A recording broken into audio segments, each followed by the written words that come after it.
बिस्मिल्लाहिर्रहमानिर्रहीम। अस्सलामु अलैकुम स्टूडेंट्स, मैं ज़फ़र अली शाह आपका केमिस्ट्री टीचर एक नए टॉपिक के साथ हाजिर हूँ। डियर स्टूडेंट्स, लास्ट लेक्चर्स में हमने पीरियड थर्ड एलिमेंट्स को डिटेल के साथ डिस्कस किया था। उसके बाद हमने ग्रुप फर्स्ट ए एलिमेंट्स को डिटेल के साथ डिस्कस किया, फिर ग्रुप सेकंड ए को, और इसी तरह ग्रुप फोर्थ ए कार्बन फैमिली, और आखिर में हमने हेलोजेंस फैमिली ग्रुप सेवंथ को डिस्कस किया था। उसके बाद हमने एमसीक्यूज़ जो थे एक्सरसाइज में वो डिस्कस किए, शॉर्ट क्वेश्चंस डिस्कस किए थे और लॉन्ग क्वेश्चंस हमने डिस्कस किए थे। लास्ट लेक्चर में हमारा चैप्टर 13 का जो पोर्शन था वो कंप्लीट हो गया था। अब आज से हम चैप्टर 14 जो कि D and F block elements हैं उनका आगाज़ कर रहे हैं। स्टूडेंट्स, ये लेक्चर नंबर 1 है चैप्टर 14 का। आइए स्टार्ट ले लेते हैं। स्टूडेंट्स, आज की जो डिस्कशन होगी हमारी, या जो टॉपिक है हमारा, that is introduction to D and F block elements, और उसके साथ साथ general features of transition elements. Transition elements का डेफिनेशन क्या है, या ट्रांजिशन एलिमेंट्स किन एलिमेंट्स को कहते हैं, उसकी बात, या जो डेफिनेशन है ट्रांजिशन एलिमेंट्स का, वो पॉइंट नंबर ए में आप देख सकते हैं। स्टूडेंट्स, पॉइंट नंबर ए में हमें ये बताया गया है कि ट्रांजिशन एलिमेंट्स वो एलिमेंट्स हैं, the elements lying between S and P block elements of periodic table are collectively known as transition elements. यानी ट्रांजिशन एलिमेंट्स वो एलिमेंट्स हैं स्टूडेंट्स जो एस और पी ब्लॉक के दरमियान में मौजूद हैं। पीरियोडिक टेबल अगर आप ऑब्जर्व करें स्टूडेंट्स, उसमें से एस ब्लॉक वो एलिमेंट्स हैं जिनका आखिरी इलेक्ट्रॉन एस सब शेल में जाएगा, पी ब्लॉक वो एलिमेंट्स हैं जिनका आखिरी इलेक्ट्रॉन पी सब शेल में जाएगा। ठीक है स्टूडेंट्स, और डी ब्लॉक वो एलिमेंट्स हैं जो जिनका इलेक्ट्रॉन आखिरी इलेक्ट्रॉन आउटर मोस्ट शेल का इलेक्ट्रॉन डी सब शेल में आएगा, उनको कलेक्टिवली इज्तिमाई या मजमूई तौर पर हम ट्रांजिशन एलिमेंट्स कहते हैं। इनकी प्रॉपर्टीज जो है, their properties are transitional between highly electropositive S block elements and highly electronegative P block elements. यानी स्टूडेंट्स, हमारे पास पीरियोडिक टेबल का एस ब्लॉक जो है वो इलेक्ट्रोपॉजिटिव एलिमेंट्स है। इलेक्ट्रोपॉजिटिव और इलेक्ट्रोनेगेटिव नेचर जो है दे आर अपोजिट। अगर कोई एलिमेंट बॉन्डेड पेयर को स्ट्रांगली अपनी तरफ अट्रैक्ट करेगा, हम कहते हैं कि it is highly electronegative element. और अगर अट्रैक्ट नहीं कर सकता, जब बॉन्डिंग में हिस्सा लेगा वो एलिमेंट या वो एटम, तो इलेक्ट्रॉन रिलीज करेगा, ऑक्सीडाइज आसानी से होगा, तो हम कहते हैं कि वो इलेक्ट्रोपॉजिटिव एलिमेंट है पीरियोडिक टेबल का। ठीक है स्टूडेंट्स, इलेक्ट्रोपॉजिटिव और इलेक्ट्रोनेगेटिव। अब पीरियोडिक टेबल में इलेक्ट्रोनेगेटिव एलिमेंट्स जो हैं वो पी ब्लॉक में पाए जाते हैं। पीरियोडिक टेबल में इलेक्ट्रोपॉजिटिव एलिमेंट्स जो हैं वो एस ब्लॉक में पाए जाते हैं। तो ट्रांजिशन एलिमेंट्स जो कि डी ब्लॉक से बिलोंग करते हैं, उनकी जो प्रॉपर्टीज होंगी वो ट्रांजिशनल होंगी, दरमियानी प्रॉपर्टीज होंगी। बाज़ जगहों पर वो एस ब्लॉक को फॉलो करेंगे, बाज़ जगहों पर वो पी ब्लॉक को फॉलो करेंगे। मतलब इनकी प्रॉपर्टीज एस और पी का मिक्सचर होगा। इसलिए यहाँ पर कहा गया है कि transitional between highly electropositive S block elements and highly electronegative P block elements. In d block elements, the last differentiating electron is accommodated to the penultimate shell. Students, penultimate shell second last shell को हम कहते हैं। मैं repeat कर रहा हूँ, penultimate shell is the second last shell of an atom. अब यहाँ पर differentiating electron का क्या मतलब है? Students, अगर हम कंपैरिजन करें मैग्नीशियम की इलेक्ट्रॉनिक कन्फिग्रेशन की और एल्यूमिनियम की इलेक्ट्रॉनिक कन्फिग्रेशन की, मैग्नीशियम का एटॉमिक नंबर है 12, 1s2, 2s2, 2p6, 3s2, 12 electron 3s2 तक कंप्लीट हो जाते हैं। उसके बाद एल्यूमिनियम का एटॉमिक नंबर है 13, 1s2, 2s2, 2p6, 3s2, 12 electrons complete हो गए। 3p1 डिफरेंशिएटिंग इलेक्ट्रॉन जो है वो आखिरी इलेक्ट्रॉन है, वो 3p1 में जा रहे हैं। मैग्नीशियम को डिफरेंशिएट कर रहे, अलग कर रहे एल्यूमिनियम से। क्यों? क्योंकि एल्यूमिनियम का आखिरी इलेक्ट्रॉन पी सब शेल में जा रहा है और मैग्नीशियम का आखिरी इलेक्ट्रॉन एस सब शेल में जा रहा है। 12 इलेक्ट्रॉन तक दोनों की इलेक्ट्रॉनिक कॉन्फ़िगरेशन सेम है, लेकिन 13th इलेक्ट्रॉन जब आएगा तो वो एल्यूमिनियम की केस में पी ब्लॉक में जाएगा या पी सब शेल में जाएगा, इसलिए वो डिफरेंशिएटिंग इलेक्ट्रॉन उसको कहते हैं। तो इस केस में जो डिफरेंशिएटिंग इलेक्ट्रॉन होगा वो किस सब शेल में जाएगा या किस शेल में जाएगा? Penultimate shell, second last shell में जाएगा। फोर्थ पॉइंट में कहा गया है कि these elements in their atomic state or any of their common oxidation state have partially filled n-1d orbitals of n-1 main shell। मतलब ये है स्टूडेंट्स कि जो ट्रांजिशन एलिमेंट्स हैं जिनकी हम डिस्कशन कर रहे हैं डी ब्लॉक एलिमेंट्स की, इनका जो आखिरी इलेक्ट्रॉन होगा, आउटर मोस्ट शेल का जो इलेक्ट्रॉन होगा, वो किस सब शेल में जाएगा? डी सब शेल में जाएगा। अब n-1 का क्या मतलब है? n आपको पता है कि ये प्रिंसिपल क्वांटम नंबर है, ठीक है स्टूडेंट्स। तो किसी भी शेल का n-1 मतलब स्टूडेंट्स यहां पर ये है कि अगर हमारे पास फोर्थ शेल हो, फोर्थ शेल, तो 4 - 1 is equal to 3, 4 - 1 is equal to 3। Main shell, ये n जो है, ये पोर्शन जो है, ये मेन शेल को रिप्रेजेंट करेगा, ये वाला पोर्शन जो है ये सब शेल को रिप्रेजेंट करेगा। मतलब मेन शेल में हमारे पास सब शेल्स हैं, ठीक है स्टूडेंट्स। तो अगर हम फोर्थ शेल की बात करें, फोर्थ शेल की, तो 4 - 1 इज इक्वल टू 3। तो ट्रांजिशन एलिमेंट्स में, डी ब्लॉक एलिमेंट्स में आखिरी इलेक्ट्रॉन जो जाएगा वो कहां पर जाएगा या फिलिंग कहां पर होगी? वो 4 - 1 d 3d की फिलिंग होगी, ठीक है students. Transition metals have incomplete D subshell, इसलिए ट्रांजिशन एलिमेंट्स को हम इसी तरह भी डिफाइन कर सकते हैं कि those elements in which D subshell is in the process of completion, partially field हो, कम से कम 1 से शुरू होगा इनकी इलेक्ट्रॉनिक कॉन्फ़िगरेशन, फिर 2, d3, d4, d5, 6, 7, 8 और 9 तक बात पहुंचेगी। अगर d10 तक बात पहुंच जाती है तो फिर वो transition elements D block elements में तो काउंट होंगे, लेकिन ट्रांजिशन एलिमेंट्स की डेफिनेशन से वो एक्सक्लूड हो जाएंगे, फिर उनको हम ट्रांजिशन मेटल्स नहीं कहते। डी ब्लॉक में तो मौजूद होंगे but they are not transition metals. क्यों? इसलिए क्योंकि हम इनको इसी तरह डिफाइन करते हैं कि they have partially filled D subshell या D subshell is in the process of completion, ठीक है स्टूडेंट्स। अब transition metals have incomplete D subshell, ये बात तो क्लियर हो गई। Since zinc, cadmium and mercury elements have D10 configuration and are not considered as D block elements। ये elements जो हैं जिंक, कैडमियम और मर्करी, Hg हाइड्रोजेरम, इनको कहा गया है कि इनकी electronic configuration outermost shell की है D10। जैसे जिंक का एटॉमिक नंबर है स्टूडेंट्स 30, तो इसके इलेक्ट्रॉनिक कॉन्फ़िगरेशन जिंक की शुरू होगी 1s2 से, फिर उसके बाद 2s2, उसके बाद 3s2, फिर उसके बाद 2s2 के बाद 2p6, 3s2, 3p6, यहां तक हमारे 18 इलेक्ट्रॉन्स कंप्लीट हो जाएंगे जो कि इलेक्ट्रॉनिक कॉन्फ़िगरेशन है आर्गन एलिमेंट की। उसके बाद 4s2 में 2 इलेक्ट्रॉन्स चले जाएंगे, 20 हो जाएंगे, और 3d10 सबशेल जो है पेनल्टीमेट शेल जो हमने बात की, पेनल्टीमेट शेल 3d में 10 इलेक्ट्रॉन्स चले जाएंगे और उनकी इलेक्ट्रॉनिक कॉन्फ़िगरेशन किसकी? जिंक की खत्म होगी D10 पर, इसलिए हम कहते हैं कि this is not a transition metal.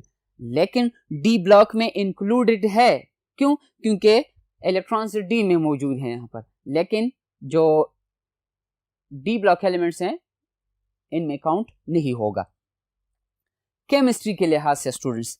फिर इनको हमने 2 कैटेगरीज में डिवाइड किया है ट्रांजिशन एलिमेंट्स को। फर्स्ट जो कैटेगरी है ट्रांजिशन एलिमेंट्स की या मेटल्स की, मेन ट्रांजिशन सीरीज है, और डी ब्लॉक एलिमेंट्स उनको हम कहते हैं। मेन ट्रांजिशन सीरीज वो है जिसमें इलेक्ट्रॉन डी सबशेल में जाएगा। Second category F block elements है, वो एलिमेंट्स जिनमें F subshell is in the process of completion, जिनको हम एफ ब्लॉक एलिमेंट्स कहते हैं, ठीक है स्टूडेंट्स। तो ट्रांजिशन एलिमेंट्स को 2 कैटेगरीज में डिवाइड किया है। यहां पर आपका एक मल्टीपल चॉइस क्वेश्चन भी बन सकता है कि how many categories are of transition metals, या ट्रांजिशन मेटल्स को हम कितनी कैटेगरीज में डिवाइड कर सकते हैं? 2 ऑप्शन दिया जा सकता है आपको, 3 दिया जा सकता है, 4 दिया जा सकता है, 5 दिया जा सकता है। जो करेक्ट आंसर होगा आपका दैट इज 2 कैटेगरीज। ठीक है students. Students, main transition series को, जिनको हम डी ब्लॉक एलिमेंट्स कहते हैं, उनको हमने for the sake of convenience, ताकि समझने में आसान हो, उनको हमने 4 सीरीज में डिवाइड किया है, जिसमें से फर्स्ट सीरीज है या फर्स्ट ट्रांजिशन सीरीज जो कि शुरू होगा स्कैंडियम से, जिसका एटॉमिक नंबर है 21, और खत्म होगा कॉपर पर, जिसका एटॉमिक नंबर है 29। अगर हम इलेक्ट्रॉनिक कॉन्फ़िगरेशन इन एलिमेंट्स के लिए लिखें तो स्कैंडियम का एटॉमिक नंबर 21 है, तो ये 3d1 से शुरू होगा, और कॉपर की केस में 3d9 पर इनकी इलेक्ट्रॉनिक कॉन्फ़िगरेशन खत्म होगी स्टूडेंट्स। ठीक है, तो यहां पर जब फिलिंग ऑफ इलेक्ट्रॉन होगी डी सब शेल में, 3d सब शेल में, अगर हम इलेक्ट्रॉनिक कॉन्फ़िगरेशन कंप्लीट स्कैंडियम के लिए एक्सप्लेन करें तो 1s2, उसके बाद 2s2, उसके बाद 2p6 10 इलेक्ट्रॉन्स हो गई, 3s2 12 हो गई, 3p6 18 इलेक्ट्रॉन्स हो गए।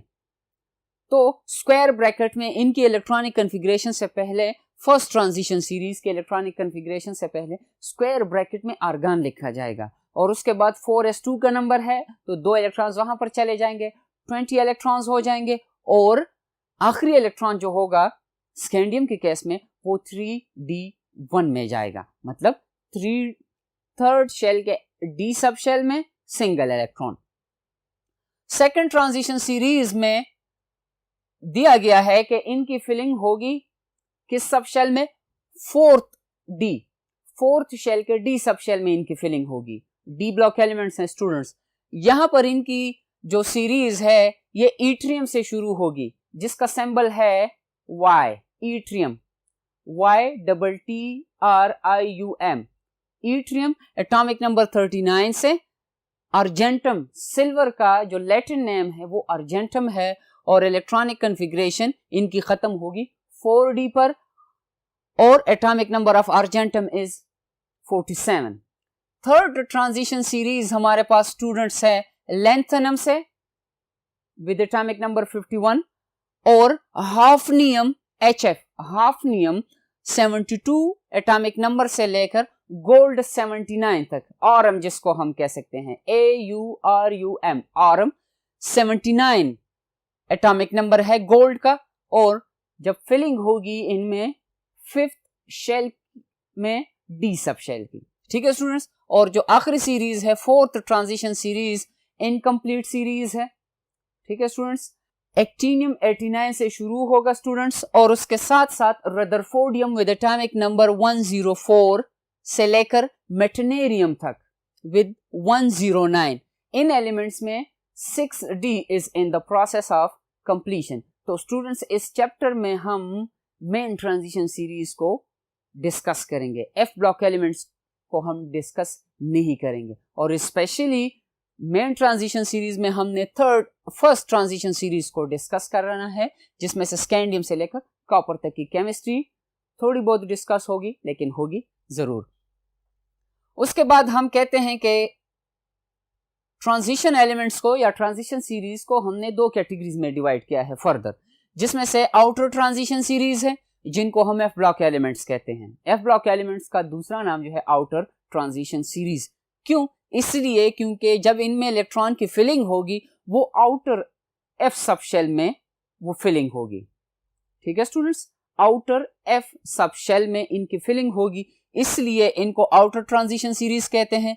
जो डी ब्लॉक एलिमेंट्स हैं उनको इनर ट्रांजिशन सीरीज इसलिए कहते हैं क्योंकि इनमें इनर डी सब शेल की फिलिंग होगी, इनर डी सब शेल की फिलिंग होगी और डी ब्लॉक में इंक्लूडेड है। जैसे स्टूडेंट्स अगर हम बात करें, जैसे हमने स्कैंडियम की कुछ देर पहले बात की, स्कैंडियम के इलेक्ट्रॉनिक कॉन्फ़िगरेशन आर्गन, यहां तक हमारे 18 इलेक्ट्रॉन्स कंप्लीट होंगे, उसके बाद 4s2 ये 20 हो जाएंगे, एटॉमिक नंबर स्कैंडियम का है 21, और इलेक्ट्रॉनिक कॉन्फ़िगरेशन शुरू हो जाएगी 3d1 से। अब यहां पर अगर आप चेक करें, principal quantum number 4, principal quantum number 3, यहाँ पर 4s जो कि आखिरी शेल है इस कंप्लीटली फिल्ड, जिसमें 2 इलेक्ट्रॉन्स हैं।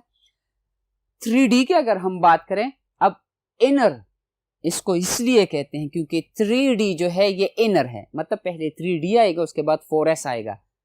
ठीक है स्टूडेंट्स, शेल की हम बात कर रहे हैं तो इसलिए इनको 3d इसलिए इनको इनर ट्रांजिशन सीरीज कहते हैं। ठीक है स्टूडेंट्स, जनरल फीचर्स की तरफ आते हैं students. This is general introduction to the transition elements और डी ब्लॉक एलिमेंट्स की हमने वजाहत की। जनरल फीचर्स में क्या है स्टूडेंट्स, हार्ड मेटल्स हैं, सख्त हैं, जैसे आयरन आप देख सकते हैं। ठीक है students, high melting points and boiling points हैं, इनके मेल्टिंग पॉइंट्स और बॉइलिंग पॉइंट्स हाई है। आपको पता है कि what is melting point and what is boiling point. Melting point is the temperature at which a solid substance starts conversion into liquid state and completely converts at that temperature. That is melting point. Boiling point is the temperature at which the vapor pressure of vapors becomes equal to the external या atmospheric pressure. उस वक्त हम कहते हैं कि boiling शुरू होगी and that temperature is known as boiling point. Boiling point और melting point की जो प्रॉपर्टी है ये पहली क्लासेस में भी डिस्कस की गई थी, मतलब इनका डेफिनेशंस को, और आपने फर्स्ट ईयर की केमिस्ट्री में डिटेल में ये फैक्टर्स सीखे हैं।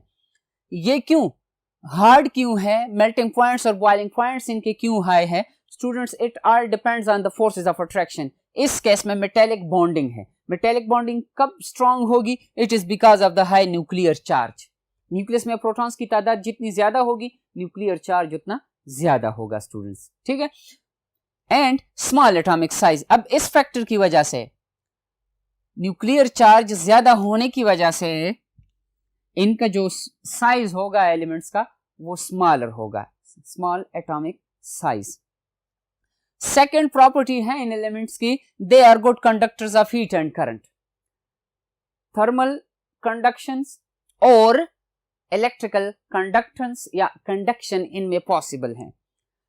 थर्मल कंडक्टेंस क्यों इनमें पॉसिबल है स्टूडेंट्स, आप जानते हैं कि जब हम किसी सब्सटेंस को, किसी मेटल को हीट दे देते हैं तो जो थर्मल एनर्जी होगी वो ट्रांसफर होगी उस मटेरियल में। अब वो मटेरियल कैसे दूसरे साइड पर थर्मल एनर्जी को ट्रांसफर करेगा, हम कहते हैं कि जो metallic bonding electron sea model है उनके मुताबिक atoms are fixed at their positions but they are just vibrating at their mean position. तो जब इनको थर्मल एनर्जी दी जाती है इनकी वाइब्रेशनल एनर्जी ज्यादा होती जाती है। अब इनकी वाइब्रेशन ज्यादा होने की वजह से ये दूसरे एटमों के साथ कोलिजन शुरू कर देते हैं। तो जो स्टार्ट में डायरेक्ट कांटेक्ट में है उस हीट सोर्स के साथ, वो एटम तेज वाइब्रेशन करेंगे, वो दूसरे एटमों के साथ कोलिजन करेंगे, उनकी वाइब्रेशन तेज होगी और अल्टीमेटली फाइनली जो मटेरियल है उसके दूसरे साइड पर वो एनर्जी जो है in the form of heat transfer हो जाएगी और उनके साथ साथ फ्री इलेक्ट्रॉन्स जो है वो भी थर्मल हीट को कंडक्ट करने में हेल्प देते हैं। इलेक्ट्रिकल कंडक्टेंस पहले भी वजाहत की गई थी कि it is a surface phenomenon. जो मेटल सरफेस है उसके ऊपर इलेक्ट्रॉन फ्लो होगा और उससे करंट की पैसेज पॉसिबल है। नॉर्मल कंडीशन में स्टूडेंट्स अगर हम उसके साथ कोई बैटरी या कोई source of electric current contact में ना लेकर आए या उसके साथ कनेक्ट ना करें हम, तो ये याद रखें कि जो इलेक्ट्रॉन सी मॉडल के मुताबिक electrons are in random motion, वो किसी भी पॉसिबल डायरेक्शन में जा सकते हैं।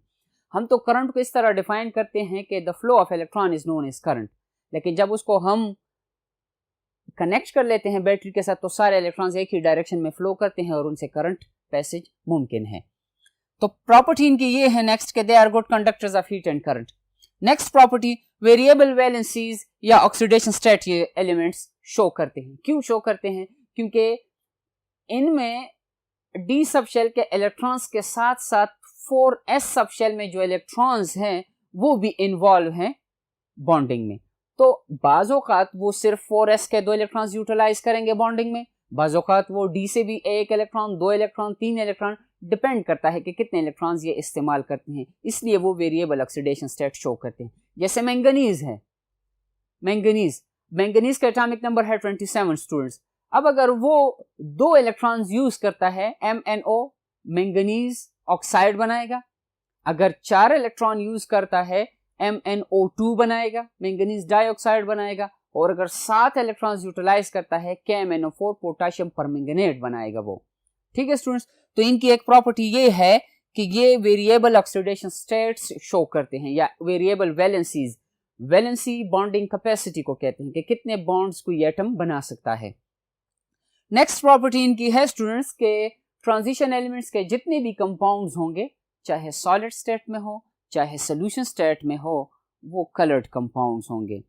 कलर्ड कंपाउंड्स क्यों होंगे, इनका रीजन इंशाल्लाह आने वाले टॉपिक्स में डिटेल के साथ एक्सप्लेन किया जाएगा। यहाँ पर हम जस्ट कंसेप्ट बिल्ड करेंगे अपना कि जब इनमें जो डी सबशेल है इन एलिमेंट्स में, वो जो ऑर्बिटल्स हैं 5 ऑर्बिटल्स हैं, वो 2 लेवल्स में डिवाइड हो जाते हैं, लोअर एनर्जी और हायर एनर्जी। जब इन पर विजिबल लाइट पड़ती है तो जो लो एनर्जी डी ऑर्बिटल्स हैं वहां से इलेक्ट्रॉन एक्साइट होकर एनर्जी गेन करके हाई एनर्जी ऑर्बिटल्स में जाएंगे वो इलेक्ट्रॉन्स, वहां से दोबारा डी एक्साइट होंगे, तो जो एनर्जी इन्होंने लोअर एनर्जी से हायर एनर्जी में जाने के लिए गेन की थी, वो एनर्जी ये एलिमेंट्स रिलीज कर देंगे, जो कि अगर विजिबल रीजन में हो 400 नैनोमीटर से 800 नैनोमीटर तक, तब वो हमें कलर्ड दिखाई देगा। तो इसलिए ये एलिमेंट्स जो हैं, ये जब कंपाउंड की प्रोडक्शन करेंगे, जब इनकी कंपाउंड्स होंगे,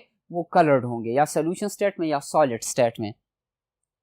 नेक्स्ट प्रॉपर्टी इनकी ये है कि इनके compounds are paramagnetic in nature. Students, आप जानते हैं स्पिन क्वांटम नंबर से कि किसी ऑर्बिटल में जब इलेक्ट्रॉन मौजूद होगा, अब जब क्योंकि नेगेटिव चार्ज है, इलेक्ट्रोमैग्नेटिज्म हमें कहता है कि जब इलेक्ट्रिक फील्ड चेंज होगा उसके साथ साथ मैग्नेटिक फील्ड की प्रोडक्शन होगी, और जब मैग्नेटिक फील्ड चेंज होगा उसके साथ साथ इलेक्ट्रिक फील्ड प्रोड्यूस होगी। आपकी फिजिक्स में इस पर कंप्लीट एक्सप्लेनेशन है, हम यहाँ पर जस्ट अपना कंसेप्ट डेवलप कर रहे हैं कि जो इलेक्ट्रॉन्स हैं नेगेटिवली चार्ज हैं, वो मैग्नेटिक फील्ड प्रोड्यूस करते हैं। अब उनका magnetic field external magnetic field के साथ रीइंफोर्स करेगा, मतलब उनके साथ मिलेगा और बड़ा मैग्नेटिक फील्ड प्रोड्यूस करेगा। अगर वो अट्रैक्ट कर जाता है तो हम कहते हैं कि वो एलिमेंट जो है वो पैरामैग्नेटिक इन नेचर है, और या उसका कंपाउंड पैरामैग्नेटिक इन नेचर है। और अगर अट्रैक्ट नहीं करता तो फिर वो डायमैग्नेटिक सब्सटेंस होगा। ठीक है स्टूडेंट्स, जैसे हम कहते हैं कि अगर किसी ऑर्बिटल में 2 इलेक्ट्रॉन्स मौजूद हैं तो एक का स्पिन +½ होगा, दूसरे इलेक्ट्रॉन का स्पिन जो होगा -½ होगा, दोनों एक दूसरे का मैग्नेटिक फील्ड कैंसिल कर लेंगे और ओवरऑल वो मैग्नेट की तरफ, एक्सटर्नल मैग्नेट की तरफ अट्रैक्ट नहीं होगा और बिहेव करेगा as diamagnetic substance. Next property students इनकी है, they can form complexes due to vacant D orbitals. Complex बनाएंगे, और क्यों बनाएंगे या इनमें ये एबिलिटी कहाँ से आई है, ये डी ब्लॉक में मौजूद है। इनमें जो डी सबशेल है वो या तो कंप्लीटली वैकेंट है या उसमें से कुछ 2-3 ऑर्बिटल्स एम्प्टी है, तो वो उन एम्प्टी ऑर्बिटल्स की प्रेजेंस की वजह से ये दूसरे मॉलिक्यूल से या आयन से कोऑर्डिनेट कोवेलेंट बॉन्ड बना सकते हैं, जो कि केमिकल बॉन्ड का टाइप है। कोऑर्डिनेट कोवेलेंट बॉन्ड बनाने की वजह से they are acting as Lewis acids. हम कहते हैं कि लुईस का कंसेप्ट है कि दो substances which accept electron pairs are acids and those substances which donate electron pairs are bases। तो complex formation के दौरान they can act as Lewis acids, ये electron pair accept कर सकते हैं। और इनकी आखिरी property according to your textbook is they can form alloys। Students, alloys क्या हैं? हम कहते हैं कि alloys are mixtures, कि जब हम 2 या 3 एलिमेंट्स को एक स्पेसिफिक रेशो में मिक्स करते हैं, केमिकली रिएक्ट नहीं करवाएंगे, हम जस्ट मिक्स करेंगे। After the mixing and before the mixing इनकी केमिकल प्रॉपर्टीज में चेंज नहीं आएगी। ठीक है स्टूडेंट्स, मतलब ये अपनी केमिकल आइडेंटिटी रिटेन करेंगे। तो जब इनकी केमिकल आइडेंटिटी रिटेन होगी उस कंडीशन को हम एलॉय फॉर्मेशन कहते हैं, क्योंकि इनके साइजेस छोटे हैं, ये मेटेलिक लैटिस में एक एलिमेंट के एटम्स दूसरे एलिमेंट को रिप्लेस कर सकते हैं, तब ये अपने ग्रुप के मेंबर्स के साथ, जैसे अगर हम आयरन और कॉपर को मिक्स करें या जिंक और कॉपर को मिक्स करें, या दूसरे ब्लॉक के एलिमेंट्स के साथ जिसमें से हम अगर कार्बन ऐड करें आयरन में तो फिर वो स्टील बन जाएगा, या अगर उसके साथ हम एफ ब्लॉक से एलिमेंट्स मिक्स करें, simply they can form alloy जो कि मिक्सचर है। स्टूडेंट्स, जनरल फीचर्स के बाद हमारा नेक्स्ट टॉपिक जो है दैट इज इलेक्ट्रॉनिक स्ट्रक्चर, या दूसरे अल्फाज में हम कह सकते हैं कि इनकी इलेक्ट्रॉनिक कॉन्फ़िगरेशन की बात की गई है। इलेक्ट्रॉनिक कॉन्फ़िगरेशन में कहा गया है कि अगर हम इन एलिमेंट्स की इलेक्ट्रॉनिक कॉन्फ़िगरेशन करें, जैसे स्कैंडियम की कुछ देर पहले हमने बात की, atomic number of scandium is 21। अब अगर हम उसके लिए इलेक्ट्रॉनिक कॉन्फ़िगरेशन लिखेंगे स्कैंडियम के लिए, तो आर्गन, स्टूडेंट्स स्क्वायर ब्रैकेट में आर्गन का ये मतलब है कि जो स्कैंडियम के इलेक्ट्रॉनिक कॉन्फ़िगरेशन हम करेंगे तो 18th इलेक्ट्रॉन तक आर्गन की जो कॉन्फ़िगरेशन होगी या स्कैंडियम की जो कॉन्फ़िगरेशन होगी वो आर्गन जैसी ही है। उसके बाद नेक्स्ट जो है दैट इज 4s2 का नंबर है, तो 18 + 2 इज इक्वल टू 20, और जो आखिरी इलेक्ट्रॉन होगा वो 3d में आएगा। इस इलेक्ट्रॉनिक कॉन्फ़िगरेशन को सेंटेंस नंबर 1 में ये बात की गई है कि while building electronic configuration of atoms, ये इलेक्ट्रॉनिक कॉन्फ़िगरेशन ऑफ एटम्स हैं, तो इसके दौरान हमें क्या पता चलता है that each transition metal series results from belated filling of an inner subshell of electrons. Students, किताब में बिलेटेड का वर्ड इस्तेमाल किया गया है, बिलेटेड का मतलब है बाद में, ठीक है। जैसे जब हम इलेक्ट्रॉनिक कॉन्फ़िगरेशन करते हैं, हर एक ट्रांजिशन एलिमेंट या डी ब्लॉक के एलिमेंट के लिए, स्पेशली फर्स्ट ट्रांजिशन सीरीज में जिसमें हमने स्कैंडियम की बात की कि इनकी इलेक्ट्रॉनिक कॉन्फ़िगरेशन बिलेटेड फिलिंग, बाद में फिलिंग, बिलेटेड मतलब इनकी जब फिलिंग होगी 3d की, वो कब होगी, वो 4s के बाद होगी। तो 4s के बाद जब इनकी फिलिंग होती है इसको हम बिलेटेड फिलिंग कहते हैं, ठीक है स्टूडेंट्स। बिलेटेड फिलिंग से पहले अगर हम देखें कैल्शियम के एटॉमिक नंबर को, atomic number of calcium is 20। अब कैल्शियम के इलेक्ट्रॉनिक कॉन्फ़िगरेशन होगी आर्गन 4s2। अब यहां तक कैल्शियम में 20 इलेक्ट्रॉन्स कंप्लीट हो जाते हैं, तो कैल्शियम को किताब में प्री ट्रांजिशन एलिमेंट कहा गया है, pre transition element, before transition elements. अब इसके बाद जब नेक्स्ट 21st, 22nd, 23rd और 30 तक जो इलेक्ट्रॉन्स आएंगे उनमें कहा गया है कि जो रिजल्टेंट है किससे, बिलेटेड फिलिंग से, मतलब 4s के बाद 3d1, 3d2, 3d3, 3d4 and so on up to zinc 30, ठीक है स्टूडेंट्स। तो बिलेटेड फिलिंग का ये मतलब है। फर्स्ट ट्रांजिशन सीरीज की अगर हम बात करें तो इनमें हमारे पास 3d is in the process of completion, ठीक है स्टूडेंट्स। हमने वही बात की, डिस्कशन भी हो गई, और इसके साथ साथ कैल्शियम की हमने बात की थी कि उसको हम प्री ट्रांजिशन एलिमेंट्स कहते हैं। और उसके बाद हमने स्कैंडियम की बात की, atomic number of scandium is 21, electronic configuration of scandium is argon, यहां तक 18 इलेक्ट्रॉन्स होंगे, 4s2 20 हो जाएंगे, 3d1 21 इलेक्ट्रॉन्स हो जाएंगे, और फिर टाइटेनियम विद एटॉमिक नंबर 22, उसमें से 3d2 बन जाएगा। उसके बाद वेनेडियम है विद एटॉमिक नंबर 23, वो 3d3 बन जाएगा। क्रोमियम 24 एटॉमिक नंबर है, तो जब हम इलेक्ट्रॉनिक कॉन्फ़िगरेशन करेंगे फर्स्ट ट्रांजिशन सीरीज के लिए तो हमारे पास दो इरेगुलरिटीज आ जाती हैं। फर्स्ट ट्रांजिशन सीरीज जो कि डी ब्लॉक एलिमेंट है जिसमें से 3d की फिलिंग होगी। दो इरेगुलरिटीज हैं, कौन सी इरेगुलरिटीज हैं? क्रोमियम में और कॉपर में। क्रोमियम का एटॉमिक नंबर है 24 स्टूडेंट्स, तो अगर हम जनरल इनके इलेक्ट्रॉनिक कॉन्फ़िगरेशन देखें तो क्रोमियम 3d4 होगा, 4s2 3d4, लेकिन for the sake of convenience plus stability का फैक्टर अगर हम इंक्लूड करें तो ये 4s1 3d5 होगा स्टूडेंट्स, 4s1 3d5। उसके बाद पेयरिंग शुरू हो जाएगी, जैसे मैंगनीज है हमारे पास विद एटॉमिक नंबर 25, और उसके साथ साथ फिर आयरन है 26, कोबाल्ट 27, निकल 28, कॉपर 29 और जिंक पर आखिरी इलेक्ट्रॉनिक कन्फिग्रेशन पूरी हो जाएगी इनकी, that is argon 18 electrons, 4s2 20 electrons और 3d10 30 इलेक्ट्रॉन्स कंप्लीट या 30 इलेक्ट्रॉन्स कंप्लीट हो जाएंगे।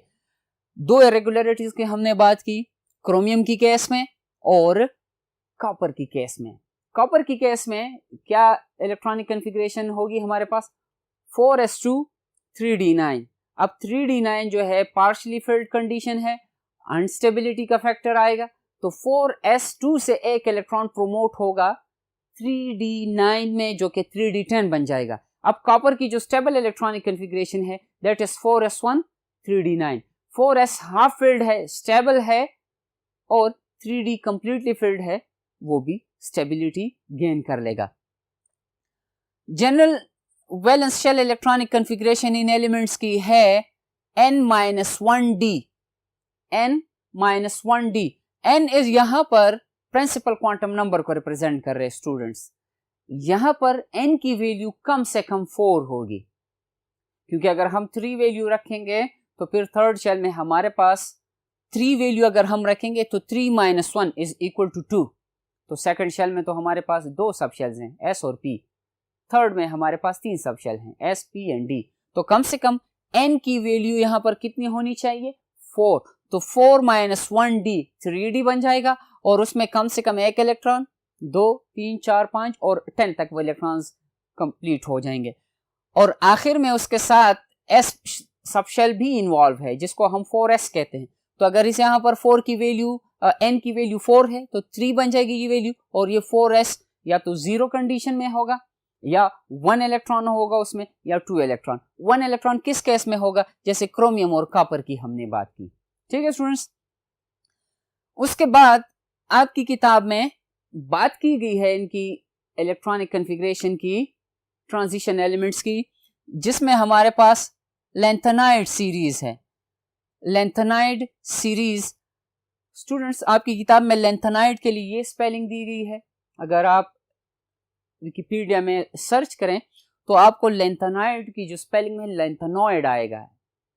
बाकी यहां पर तो ठीक है, लेकिन NOID लैंथेनॉइड, तो हम जो एक्सप्लेनेशन या वर्डिंग लिखेंगे यूज करेंगे वो according to the textbook हम यूज करेंगे। तो लैंथेनाइड जो है वो सीरियम से 58 से ईटरबियम, स्टूडेंट्स ईटरबियम, प्रोनाउंसिएशन ईटरबियम होगी। अगर आप इनका पूरा नाम देखें YT से शुरू होगा, YTT। ठीक है स्टूडेंट्स, तो फिर कंफ्यूजन होगी प्रोनाउंसिएशन में। ईटरबियम और ईट्रियम, ईट्रियम का सिंबल है simple Y, only Y capital, और ईटरबियम का है Y और उसके साथ स्मॉल b, 70 एटॉमिक नंबर तक। तो इनमें जो फिलिंग होगी सब शेल्स की वो 4f सब शेल की फिलिंग होगी। और उसके बाद जो एक्टिनॉइड सीरीज है जो कि एक्टिनियम से शुरू होगा विद एटॉमिक नंबर 89 और लॉरेंसियम पर खत्म होगी, लॉरेंसियम पर विद एटॉमिक नंबर 103, उनमें 5f subshell is in the process of completion. और f subshell you know that can accommodate maximum of 14 electrons. फिर इनमें से बात की गई है इलेक्ट्रॉनिक स्ट्रक्चर के टॉपिक में कि इनके एटॉमिक और ionic radii gradually decreases from left to right या अक्रॉस द पीरियड। अगर हम जाएं लेफ्ट टू राइट, स्कैंडियम से शुरू हो, titanium, vanadium, chromium, manganese, iron, nickel, cobalt, copper और जिंक तक जब हम पहुंच जाते हैं तो इनकी atomic radii as well as ionic radii में डिक्रीज आ जाता है। क्यों आएगा? Due to high nuclear charge. Nuclear charge shell में नंबर ऑफ इलेक्ट्रॉन्स बढ़ते जाते हैं उसी शेल में 3D में, और उसके साथ साथ न्यूक्लियस में प्रोटॉन्स की एडिशन होती जाती है। स्टूडेंट्स, अगर आपकी किताब में टेबल दी गई है, अगर आप टेबल को ऑब्जर्व करें तो उसमें पहले एलिमेंट्स के सिंबल लिखे गए हैं फर्स्ट ट्रांजिशन सीरीज के, स्कैंडियम से लेकर कॉपर तक, क्योंकि जिंक को हम D block elements, D block में तो है लेकिन ट्रांजिशन एलिमेंट्स में उनको हम इंक्लूड नहीं करते। फिर उसके बाद उनके एटॉमिक नंबर्स दिए गए हैं जो कि 21 से शुरू होंगे और 29 पर ख़त्म होगी। फिर उसके बाद इलेक्ट्रॉनिक कन्फिग्रेशन दी गई है, तो स्कैंडियम के electronic configuration argon 4s2 3d1, उसके बाद titanium 4s2 3d2, vanadium 4s2 3d3, chromium abnormality 4s1 3d5, उसके बाद मैंगनीज है 4s2 3d5, आयरन है 4s2 3d6, निकल 4s2 3d7, sorry students, cobalt 4s2 3d7, निकल 4s2 3d8, और कॉपर जो है एबनॉर्मेलिटी है, उसमें स्टेबिलिटी का फैक्टर हमने इंक्लूड करना है, तो वो बन जाएगा 4s1 3d10। उसके बाद इनकी एटॉमिक रेडियाई की वैल्यूज दी गई हैं, आप देख सकते हैं। फिर उसके बाद आयोनिक रेडियाई की वैल्यूज दी गई हैं। अब एटॉमिक रेडियाई की वैल्यू को अगर हम देखें तो उनमें से एबनॉर्मेलिटी है, बाज़ जगहों पर वैल्यू सेम आ रही है, बाज़ जगहों पर डिक्रीज आ रही है। आखिरी दो एलिमेंट्स उनकी वैल्यू सेम है, फिर उनसे आगे जो दो एलिमेंट्स हैं उनकी वैल्यू सेम है। स्टूडेंट्स, पीरियड जब स्टार्ट हम ले लेते हैं, जैसे स्कैंडियम है, वहां पर जो न्यूक्लियर चार्ज है वो फैक्टर डोमिनेट कर जाता है, मतलब न्यूक्लियर चार्ज ज्यादा होगा, तो पीरियड की स्टार्ट में एटम का साइज कम होगा।